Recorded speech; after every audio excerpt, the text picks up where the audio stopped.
Paesaggio con puledri e giumente. George Stubbs, 1763-1768. Olio su tela 99 x 159 cm, Tate Gallery, Londra.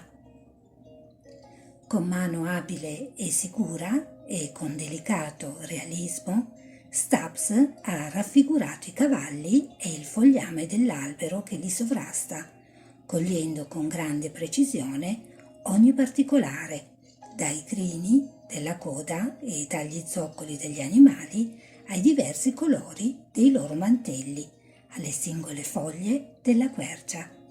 Stubbs era considerato senza rivali come pittore di cavalli, cani, animali selvatici, per i suoi aristocratici committenti. Studioso di anatomia, dipingeva dopo ore di osservazione e di studi scientifici, analizzando a fondo la struttura ossea e muscolare dei cavalli, per essere certo di saperne poi ritrarre la meccanica del movimento. Tuttavia i suoi quadri, dai quali traspare un'assoluta maestria nel disegno e nella composizione, sono ben più che semplici studi scientifici.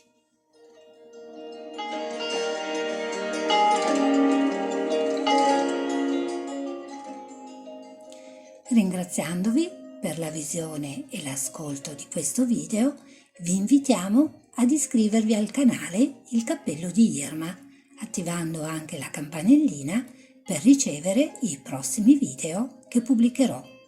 Vi invito anche, perché è gratuito come il canale, a visitare il nostro sito www.ilcappellodiirma.it. Grazie ancora e arrivederci al prossimo video.